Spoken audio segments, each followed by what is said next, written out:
Okay, this is a cool study done in 2012 in Spain by Orlando Mayoral, which was to determine the effectiveness of dry needling for trigger points in patients that were about to receive a knee replacement. They start off in the introduction saying that while there's a lot of literature showing that dry needling is effective for treating pain, there aren't great studies on a placebo. The reason for that is dry needling it's an invasive procedure. So it's difficult to design a double-blinded placebo-controlled study to analyze whether or not it is effective. In this, they'll talk about how patients that have osteoarthritis often demonstrate with myofascial trigger points. So the aim of this study was to find out whether dry needling of these trigger points was superior to a placebo for the prevention of pain following a knee replacement. The study was randomized, it was double-blinded, and it was a placebo-controlled study. The inclusion criteria: patients had to have a diagnosis of osteoarthritis, and they had to have a scheduled knee replacement. And then they also had to have the presence of either active or latent trigger points, because that's what they were going to needle in the study. As for the exclusion criteria, if a patient had any other condition that would cause myofascial or neuropathic pain of the lower limb, like a lumbar radiculopathy, then they were excluded. Along with that, patients that had conditions like fibromyalgia, hypothyroidism, or iron deficiencies were also excluded. A physical therapist assessed them prior to their knee replacement, and then they treated them and then assessed them at 1 month, 3 months, and 6 months after surgery.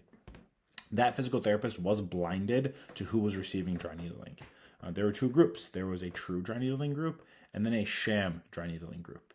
And immediately after each group was anesthetized and right before the surgery started, there was a physical therapist who dry needled the true dry needling group, and then they did not needle the sham dry needling group. I'll show you which muscles that they assessed, but they inserted needles into the trigger points that they found 20 times. Subjects that were in the sham dry needling group didn't receive any needling, and for those that were under a spinal anesthesia, so they were still awake, they put a screen in front of them so they couldn't see what was happening. For those that were in the sham dry needling group, the physical therapist acted like they were putting needles in that patient, but they didn't actually insert anything, and it's still well blinded because the subjects could neither see nor feel anything. So still well blinded study. Obviously, the patient that did their dry needling was not blinded to the group allocation, but they didn't participate in any of the data analysis, so it was still, again, a well-blinded study. The main outcomes. So the VAS was the main thing that they were looking for, their visual analog scale for pain. But then secondarily, they were looking at whether or not they required painkillers after their knee replacement, the presence of active or latent trigger points, and then they also looked at the WOMAC. The WOMAC is a questionnaire that looks at pain, disability, and stiffness, and is a really good questionnaire for patients that have osteoarthritis. But we'll talk about the results of that coming up in a bit. They also looked at range of motion and then the peak isometric strength of the knee flexors and knee extensors. For looking at the medication intake, they started looking at this 2 days after surgery. The reason for that is every single patient was on an intravenous analgesic immediately after the surgery for 2 days. So they did not look at analgesics for those first 2 days, but then the following 4 days, they followed up with their medication intake. Before surgery, the subjects were all examined by an experienced physical therapist for the presence of trigger points in a bunch of different muscles. So they looked at the tensor fasciae latae, the hip adductors, hamstrings, quadriceps, gastroc, and popliteus, as these muscles are frequently indicated in those that have myofascial pain of the knee. And then what they did again was they needled half, and they didn't needle the other half of these subjects. There were 40 subjects total in this study. So the initial mean of the visual analog scale was a bit higher in the true dry needling group versus the sham dry needling group. And before surgery, both groups had a similar, although slightly higher amount in the amount that had a significant pain. So they describe significant pain as anything that is greater than a 40 or 40% on the visual analog scale. And then when they compared these after the study, the group that had, again, 40 is significant pain. It went from initially an 80% to a 25% in those that were in those that had the true dry needling, that was 1 month follow-up. And comparison of these values at the 1 month follow-up showed that the change was statistically significant for the true dry needling group versus the sham dry needling group. Comparison of these results was greater than 40 between both groups, was statistically significant. So that's a huge improvement right there. Just not having that significant pain anymore at 1 month follow-up is huge, and it was statistically significant. These are really the coolest graphics in this study. So we're looking at this one first. This is visual analog scale. This is out of 100, so 0 to 100, and the 3 different lines represent true dry needling. So this one right here with the big dip, the gray boxes, the lighter gray boxes, that is the sham dry needling group. Then these triangles, that's natural history. So the way that they've expected people to improve from knee replacements. And what you can see is there is a huge dip in the true dry needling group. Again, it started off just a little bit higher than the sham group, but there's a huge dip in the amount of pain that they were having at 1 month follow-up, and this was statistically significant.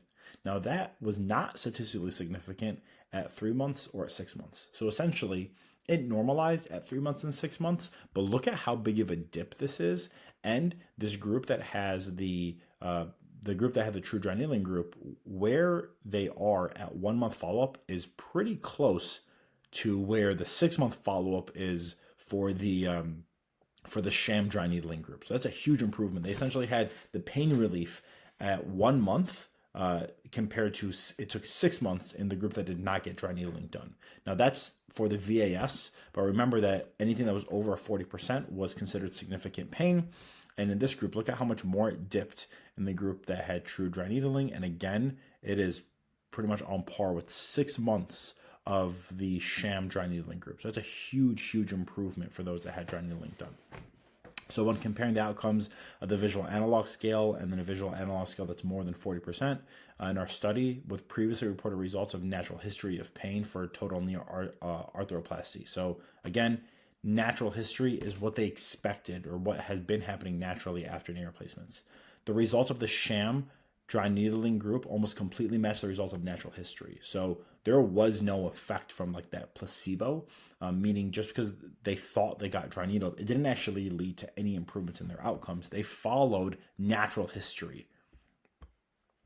Looking down here, so the effects of dry needling, the use of analgesic requirements. So they required less medication in the true dry needling group versus the sham group, 30% compared to 68%. So a little bit less than half was required in those that had the true dry needling done. Looking at the correlation between the visual analog scale and the presence of trigger points, and there was no statistical significant difference between these two. However, there was a dip from 75% that showed trigger points at baseline. That dipped to 30% in the true dry needling group, and then 11% in the dry needling, or excuse me, in the sham group. So the presence of myofascial pain syndrome, again, is just the presence of one trigger point. And they had a reduction to 30% in the true dry needling group and 11% in the sham group, which is a threefold difference. But even though there was a difference, it was not statistically significant. So essentially, we can disregard that. Looking down at the WOMAC, essentially, they're talking about how the WOMAC did not have great results, but according to Escobar et al., the Spanish version of the WOMAC, because this was done in Spain, it does have age limitations. And then because of the advanced age of these patients, the number of responses to the test items and their interpretation may be limited. So they're saying that the WOMAC just wasn't well done for these patients, being that it was in a Spanish population. And then comparing the effect of dry needling for all the other measures, there was no difference between the groups for range of motion or strength. So all in all, really, there was only an improvement in pain when they were looking at range of motion, when they were looking at strength, when they were looking at the presence of trigger points. There was really no difference. But looking at pain, there was a significant difference in those that had dry needling done, and then the same thing with pain medication. Those that were taking painkillers, it was significantly less than those that had dry needling done. All right, looking at the twitch response, they didn't expect a twitch response, so they didn't even look for it. They weren't paying attention for it. They weren't really logging any of it.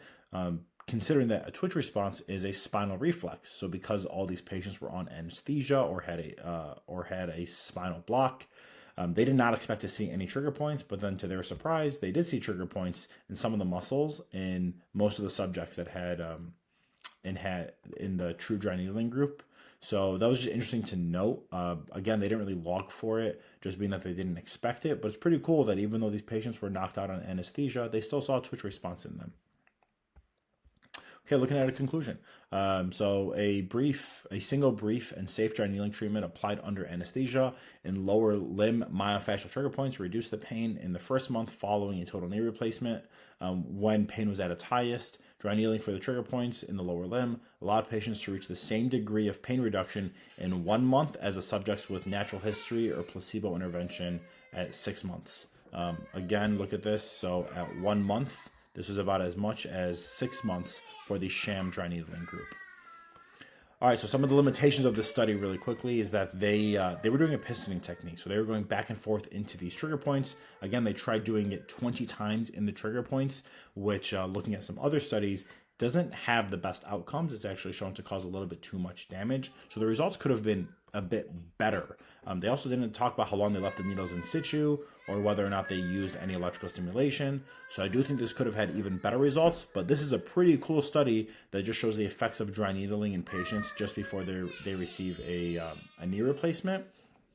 And it shows really cool results in those that, it's a real well done placebo study, because some of the other studies, which we'll go over eventually, do not have great sham and do not have great placebo. If you guys have any questions, please let me know.